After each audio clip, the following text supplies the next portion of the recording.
So we definitely want to start from the beginning. Okay. We know that you are the eldest of 3 girls, and you're from Michigan. Traverse City, Michigan. It's right on Lake Michigan at the 47th parallel. Wow. It's north of Chicago, maybe a couple of hours, or no, 4 hours north of Chicago. It's a resort town. Oh, cool. And it was at one time the cherry capital of the world. So, The cherry capital. the cherry capital of the world. Awesome. What did your parents do? My father was an educator, and my mother, it was a very small community, and she went to school as far as the 8th grade, and that's what most of the girls did. And my dad and one of his brothers were the only two out of 9 children that went to college. So it was they needed the men on the farms, and they needed the women to marry and do the cooking and things like that. So that's Cool. Were you excited for that?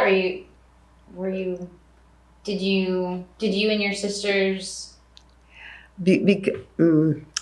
there's almost 5 years difference between myself and my siblings, Oh. and because of that age difference, when they were growing up, I was already gone.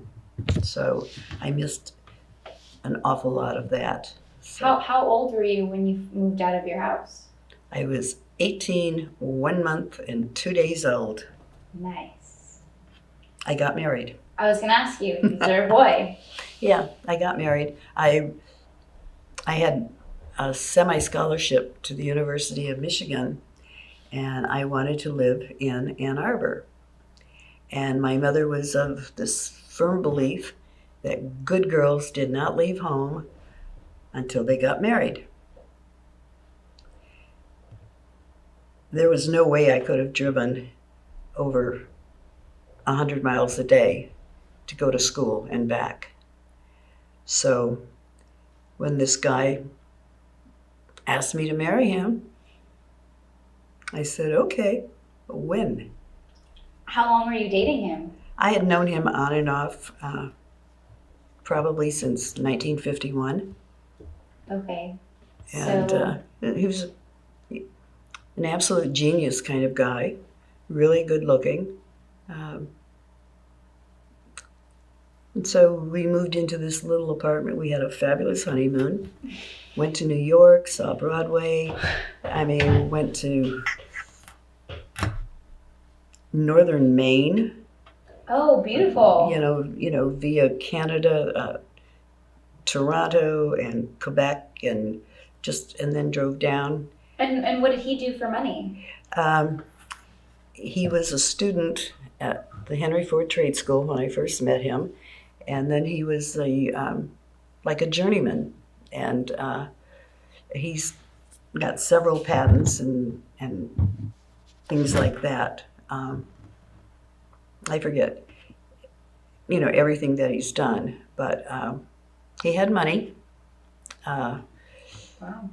No, actually, he didn't have money, because when he left, 2 months after we got married, that's when I found out he didn't have all the money, because there were all the bills from the trip, the hotel, the theater, everything that I ended up, and even the diamond ring. So, and So he what was did you do? well, I paid off everything. The cars, everything. I paid everything off, and he was in Korea, and he was doing some kind of secretive kind of thing for the military, and I couldn't serve him with divorce papers because he was overseas. So here I am, stuck. I'm married. I guess one of my greatest things was, thank goodness, I wasn't pregnant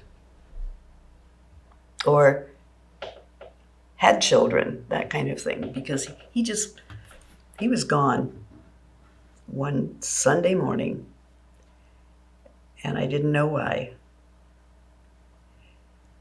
his father knocked on the door, and I let him in, and I said, "What are you doing here? It's, not even daylight." And he said, "Well, I came to pick him up." "Pick him up for what?" "Take him to the train station." "Where's he going?" "Oh, he's going to Fort Knox, Kentucky, or someplace like that for military training." Oh my gosh. Okay. Was this voluntary? Yeah, I never knew why he left until maybe 10 years ago. And as soon as he was stateside, I had him served. And the only thing I wanted was, I didn't want alimony or anything like that, or any financial payment. I just wanted my maiden name back and $1, period. So that's what I got. And we're still friends. Yeah, we're still friends. So Is he married now? he's been married twice since me. So he's been married a total of 3 times. Mm-hmm. And his second wife, he had 3 children with. And while he was married to her, he started having an affair with a woman who had 3 children that was married. Mm-hmm. And it broke up her marriage and his marriage. And they ultimately married and were married for 35 years. And then she passed away. So. Did you love him? I don't know. I don't think I've ever really been in love. Really? Yeah, I don't think so. I saw that question and I thought, wow, have to think about that. No, I don't think so. I'm basically the kind of female that gets done what has to be done and keep moving forward. So what did you do after you divorced him? Well, I had seen a movie called The High and the Mighty with John Wayne. Cool. And I thought, that's what I want to do, is become an airline stewardess. That's what I want to do. Who knew? But I wore glasses, and I'd worn glasses since I was 9 years old. Talk about bullying. It was existing even way back then. And kids would call me Four Eyes and, bug-eyed and just all kinds of things. You know the feeling, don't you? What other concerns did you have about being a stewardess besides glasses? You had to be 21, and I wasn't 21. And they had certain height and weight restrictions, and those weren't issues. But the vision was, and the fact that I had been married before might have been an issue. Mm.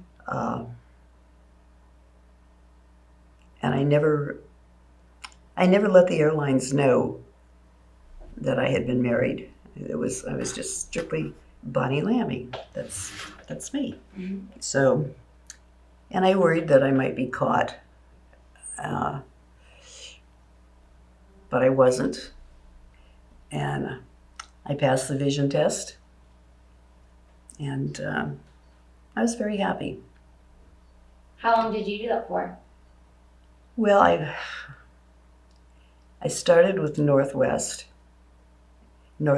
Orient Airlines, and I started flying, I think, in 1958, just before I turned 21. And they used me for a lot of their publicity ads and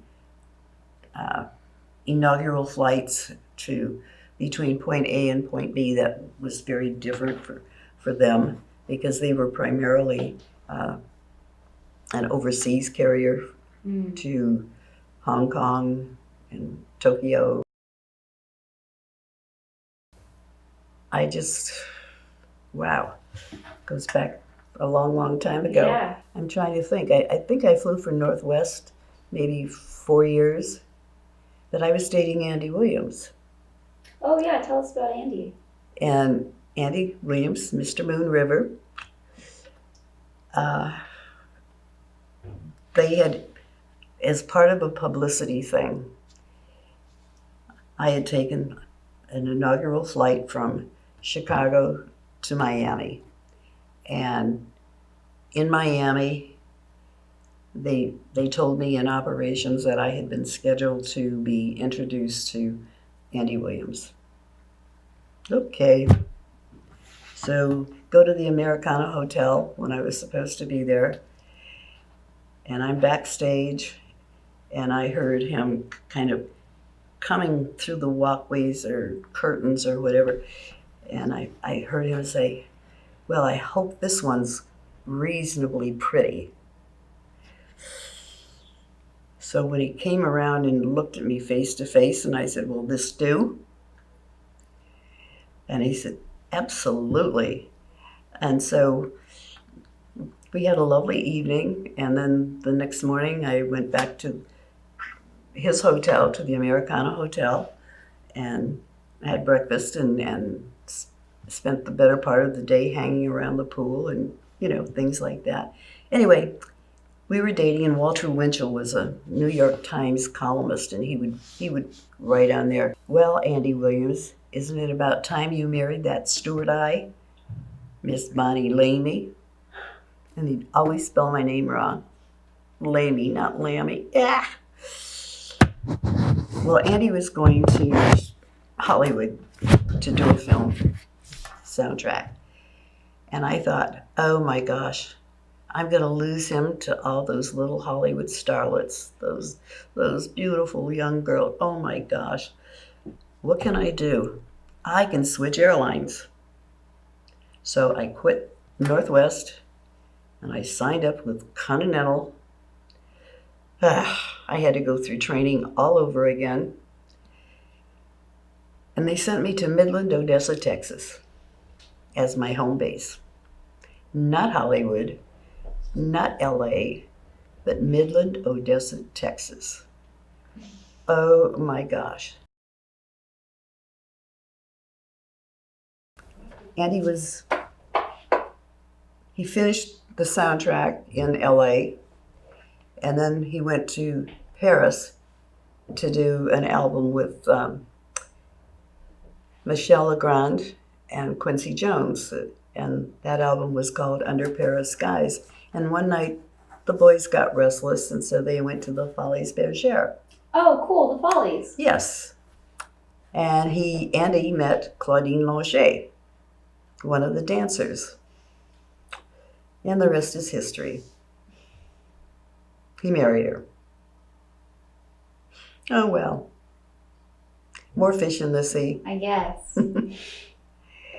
So by then I was based back in LA and flying for Continental, and I was flying for everybody. I mean, I flew military air transport for the Flying Tigers out of San Francisco. I flew, for all the supplemental carriers, the non-skids. Mm-hmm. Oh my gosh. I was changing wings and hats and everything in all the terminals. Some of the hotels had their own private airplanes. Wow. And I flew for them. And that's when I met Frank Sinatra. And he was kind of fresh off his divorce from Ava Gardner, and he was pretty wounded. And he was very protective of me, because if the airlines knew that I was seeing him, my job would have been in jeopardy, because he was under investigation for his mob connections. And just, and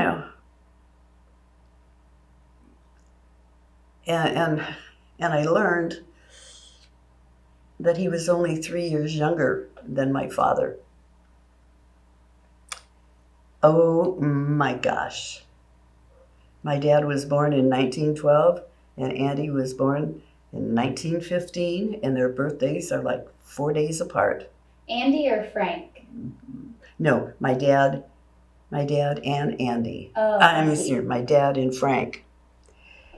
And I went to recording sessions when he was performing in Vegas, and I had a layover. I would go to the shows. I would visit his place in Palm Springs. Those eyes were really blue, and he was kind and gracious and generous to me, and very protective, extremely protective. And I knew my mother would have a fit if I brought Frank Sinatra home. Why? Because he was the same age as my father, basically. But And fame wouldn't... didn't matter. Oh. Didn't matter. I should be dating people my own age. This would be her comment. Oh, but Mom, no, dear. No. And besides, she said, don't waste your time. He will never marry somebody as young as you are. So he and I just kind of drifted apart. And wouldn't you know it, he married Mia Farrow, who was younger than I. Oh well. But, and in there I dated Burt Reynolds before he was a centerfold. Really? Oh yeah. And how old was he when you dated him? Frank? Well, yeah. Well, Frank was 50. He was 48 or 50, something like that. I don't remember. I haven't thought about those dates in a really long time. Did I make any of this? I did, but I didn't bring them. What about Bert? Oh, buddy Bert. Bert's was probably 4 years older than I. And when I met him, he was a stunt man. And I just didn't see any future with a stunt man. I mean, Oh, and what does your father do? Oh, he's a stunt man. So you were in your 20s? I was in my 20s, yeah. And, but other than that, he was a fine guy? yeah, he was very fine. You know, he didn't rattle my cage or demand favors, and so many of them did. You know, the movers and shakers in Hollywood, you know, they expected something in return for whatever little glamour they could give you. And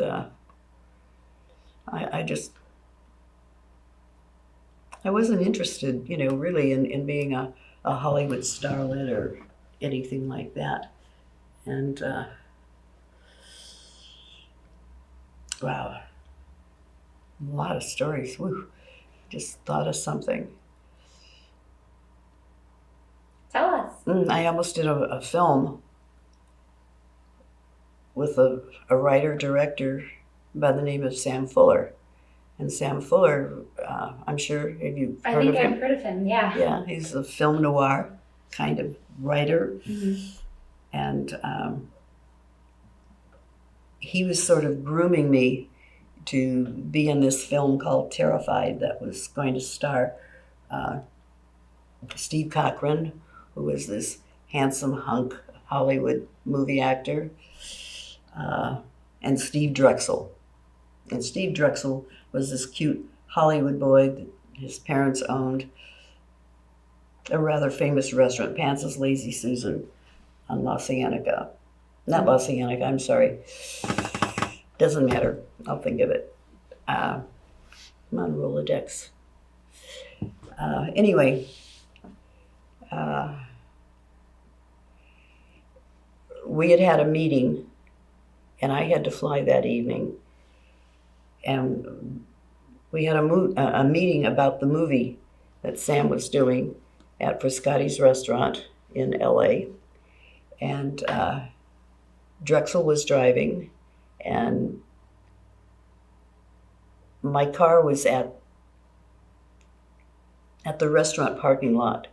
So he was taking me back to get to my car so I could go to the airport. And he had been drinking, and there was a head-on collision. And I got thrown out of the car and taken to the hospital with a concussion.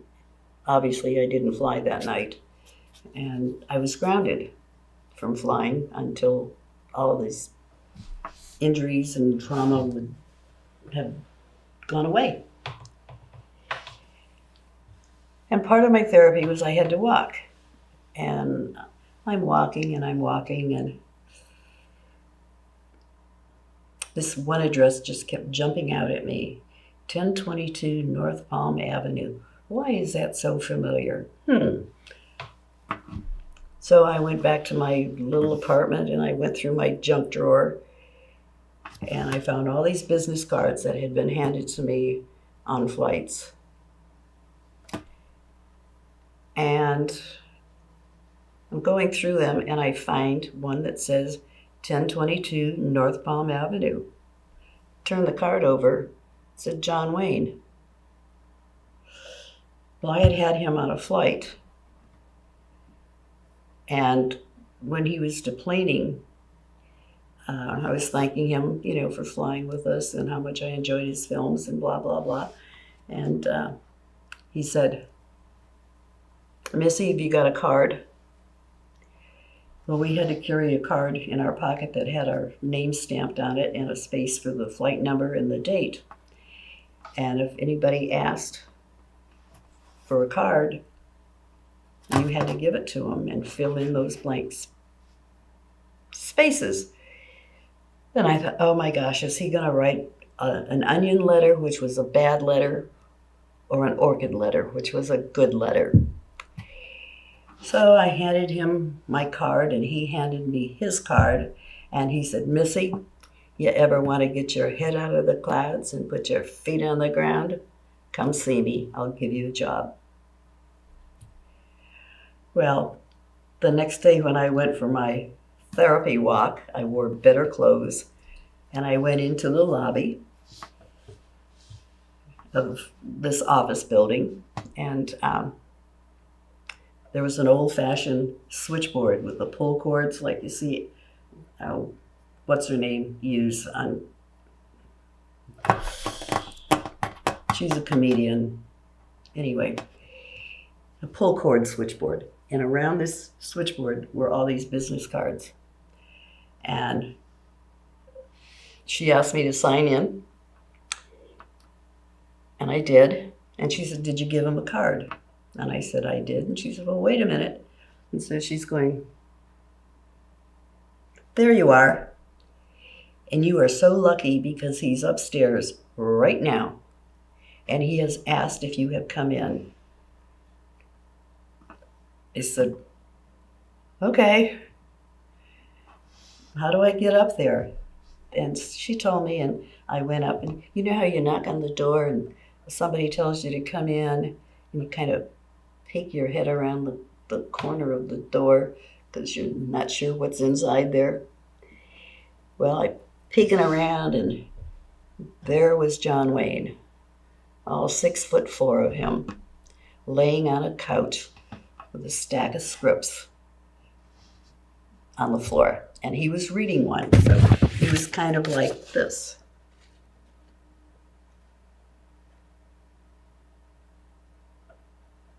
"Well, Missy, what took you so long? Let's get to work." So I did. And at some point I was cleared to go back to flying. So I was juggling my Wayne job and the airlines. The airlines, we only had to fly 40 hours a month. So, finding a schedule that would work for me was easy. And at some point, I forget, I think we had just shot In Harm's Way or Katie Elder or something like that. And he said to me, "Missy, you got to make up your mind. It's the sky or it's me." How long did you work for him? Probably 6 years. Wow, and as his assistant? I was the assistant to his business manager. So basically, I pretty much managed his money. And oh wow.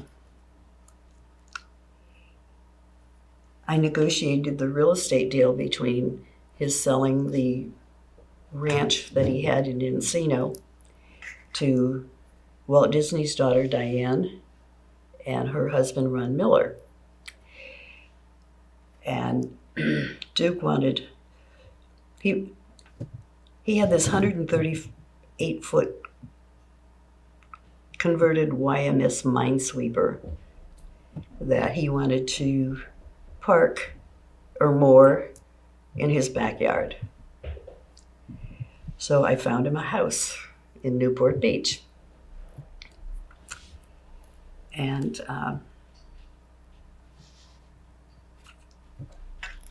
he wanted some things done on the goose besides having the, what do you call it? But besides having the goose moored behind the house. So I had a 150-foot dock put in, raised the ceilings and widened the passageways. And he wanted something, I forget what it was, but it was a new type of electronic equipment where you could have a television set that would telescope out of the wall and come closer to your bed, kind of thing. And I knew somebody, his name was Joe Rosen, and he had a company called Air Ground Electronics. And so I told him what Mr. Reed was looking for. He said, "Oh, funny, it's a piece of cake, I can do that." So we did that. And the day came when the Wild Goose had been anchored behind a restaurant called the Crab Cooker on Lido Isle. And came time, all the work is done, everything, to move the goose to the dock.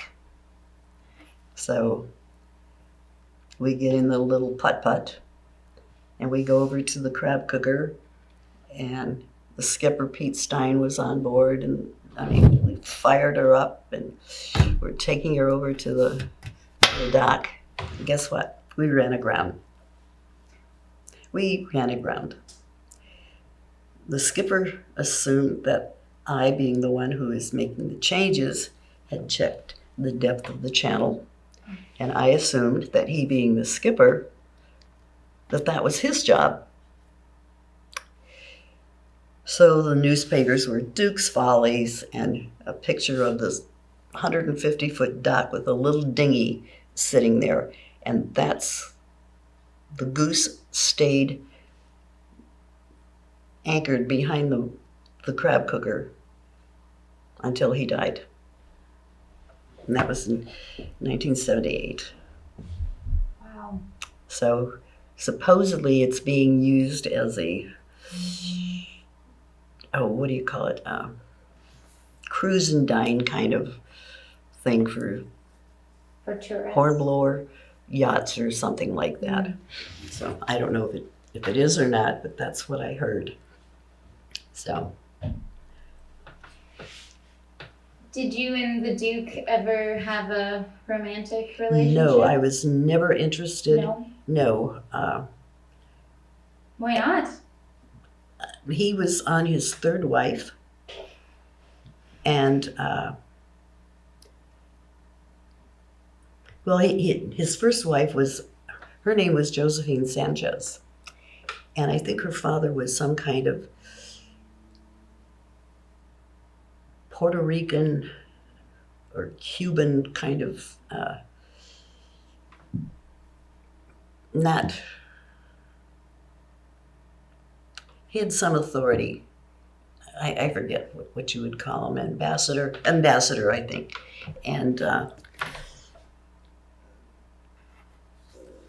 he and Josephine had, Duke and Josephine had 4 children. They had Michael Antonio, who just happened to be married to John Wayne's business manager. And they had a flock of kids. Oh, gosh, last time I counted, they had like 9. And then there was Patrick Wayne, who became an actor. And then the sister Melinda. And Melinda married a guy who was very political in Orange County. I forget what he did or what his position was, but he was very political. And they had a flock of kids. I forget how many. And one of them became a priest in Orange County.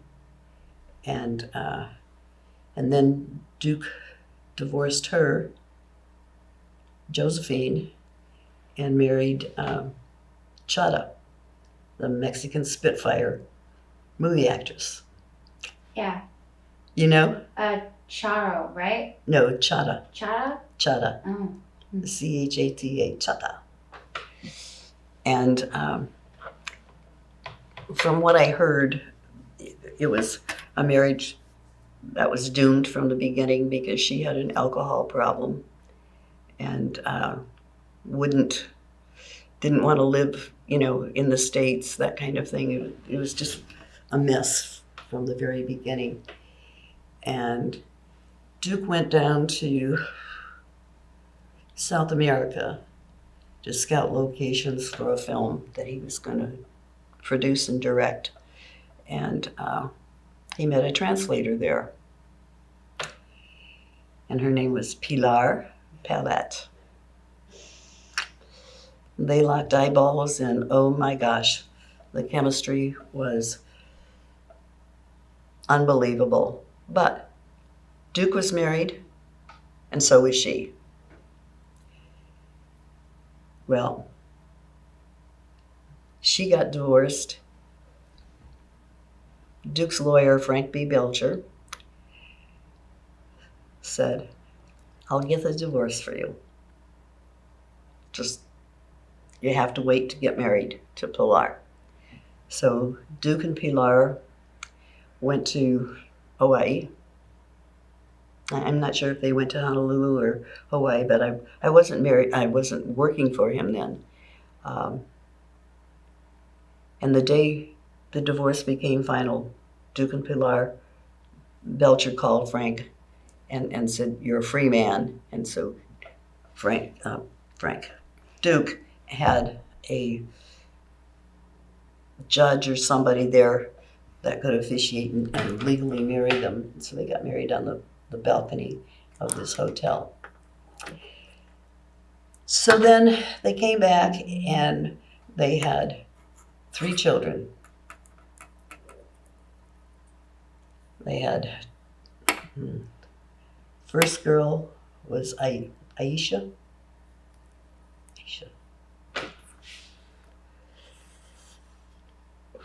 So far 7. Because Yeah. I'm trying to keep track. I'm trying to keep track of these kids. 7. 7. 7 kids, 2 wives, and then the Three- third. 3 wives. Oh, 3 wives. Uh-huh. Did he have any children with the third wife? Yeah, he had 3. Wow. He had no children with the second wife, Got no it. children with Chata, but he had 3 with Pilar. And there was Melissa was the youngest. Aisha was the oldest, and then there was John Ethan, who was in the middle. And John Ethan and his half-brother Patrick are running the John Wayne Foundation to this day. And of the original 4 children, The eldest, Michael, is deceased, and so is Antonio. So there's Patrick, Melissa, or Melinda. I get the two of them mixed up. And then John Ethan and Aisha. She had married a man, a doctor, and he had a hit put out on her to have her killed. Why? I don't know, but he did, and he got caught. And Melissa's she's working with the foundation as well, and yeah, they're keeping Duke's name alive, and That's he was really a very fine person to know. He was good to his wives, extremely good to his parents, great with his children. He was a good buddy to his friends, Ward Bond and Fred McMurray, Harry Carey Jr., Harry Carey Sr. I mean, he'd hang out with them, you know. Okay, so how did your childhood affect how you raised your own kids? I think that I was raised to say please and thank you, respect your elders, be polite to people when they come into a room, to open a door for someone that is having a trouble or struggling to get a door open, things like that. So in raising my kids, I tried to teach them the same things. I tried to be gentle but firm. I had some rules, and if they were broken, there would be something taken away. My kids didn't have really any chores to do around the house because they didn't need to.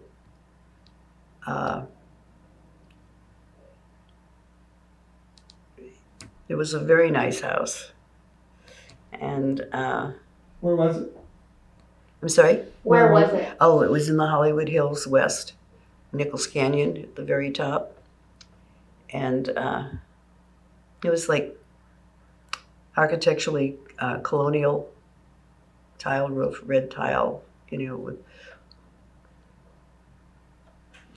bumpy surfaces and things like that.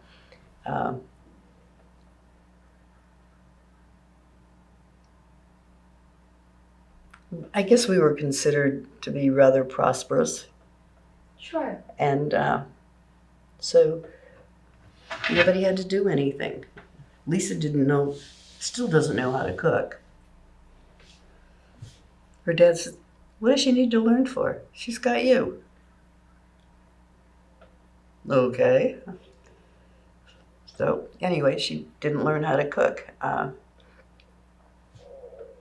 But she did start in retail sales in high school for Betsy Johnson. And she worked for Betsy for, I think, 13 years, even while she was in college and afterwards. She helped Betsy launch one of the stores on Melrose. Oh, wow. Yeah, so she's, has a long history with Betsy. And Erin had a car detailing business in high school. That's cool. So they Yeah, so had their own motivation. Yeah, they did. And Erin was also teaching Richard Dreyfuss's Betty Davis dog how to behave. And so, yeah, they were both busy. So, and Erin worked for FAO Schwartz for a while, just so they had their own spending money, that kind of thing. but they certainly were not deprived. You know, they went to Catalina for summer camp, and yeah, That's awesome. yeah. So, And some of the other questions that I have are just, they don't necessarily have to do with your kids, but if they intertwine, you can go ahead and put some stuff in there. But one of the questions I have has to do with one of your proudest moments. proudest moment. Well, getting my wings was one.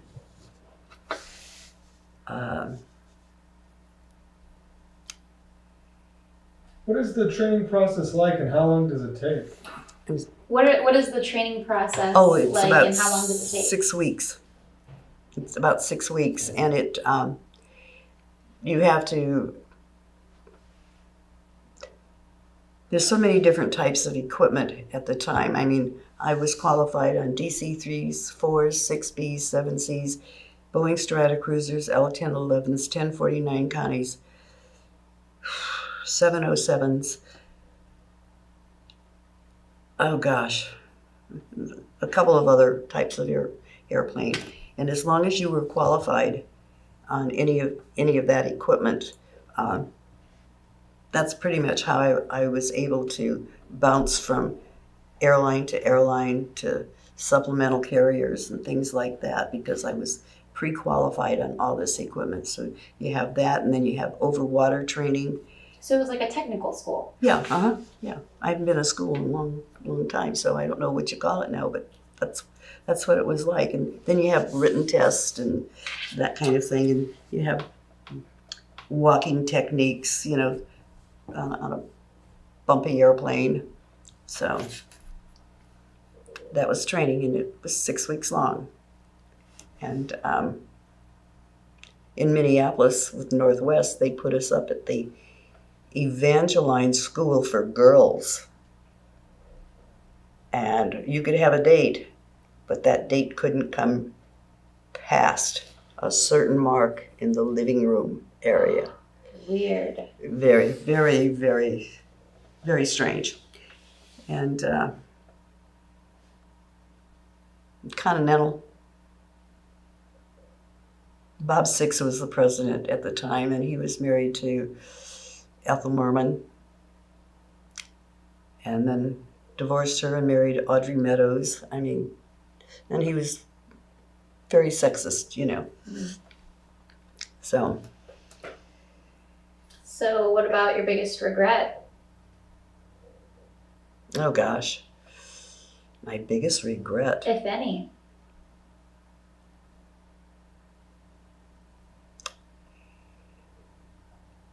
No, you know, let me go back to the proud moments for a minute. I was diagnosed with a bicornate uterus, and was told that I would never successfully be able to carry a child. So when I got pregnant with Lisa, I mean, I was restricted to bed. I could get up, go to the bathroom, take a shower, make coffee or a sandwich, but I couldn't go out and about and things like that. And I had her,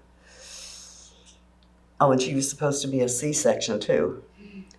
And I had her 2 months early. She weighed 4 pounds and 3 ounces, and in the delivery, because she had swallowed so much amniotic fluid, she went down to 3 pounds and 7 ounces.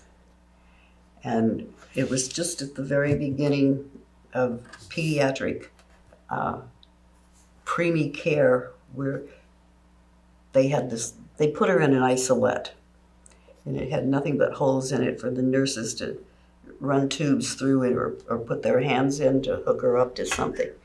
So she's in this plastic isolette, and I remember the room it had glass, chicken wire, and then glass. So that I had to look through those 3 different layers in order to see her. I never touched her until 5 weeks later when I brought her home. And they told me that they told me not to call every day and find out how much she weighed, because she wasn't going home until she was 5 pounds and 5.5 pounds. So I'd had this baby, but I didn't have it. And it was such a strange feeling. And then when I got pregnant with Aaron, it was the same situation with the bicornuate uterus. And to be in bed as much as I possibly could, but it was kind of hard with a 4.5-year-old, you know, that kind of thing. So anyway, he was due in September. So he was late. And he was late. And I drove myself to the hospital to have him. And he was a spontaneous delivery. I mean, bingo. Out. Was it easy? Easier than Lisa? Yeah. I mean, The actual... yeah, it was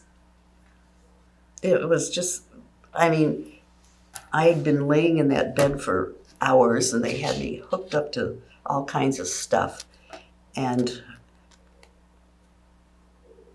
it just, I just got these horrible pains, and I felt like I had to go to the bathroom. And anyway, I got a nurse in there, and she looked at me and she said, "Oh my gosh, the head is out." So she's ringing for assistance, and she's pushing the head, trying to keep it in, and trying to turn the cot around, or to the bed around, to get it out the door. And the assistants came, and they're running, and she's got her hand between my legs trying to keep this baby in. And they get me into this quasi-delivery room, and he's out. I mean, he is just out. 7 pounds of Aaron.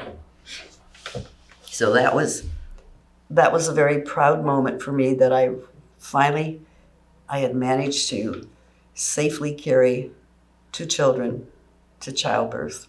Really, it was pretty awesome. Yeah, So, that's amazing. Yeah. So when I brought him home, there were no car seats then. And I remember I was driving a baby blue Cadillac convertible. There were no seat belts. So I just laid him on the floor on the passenger side.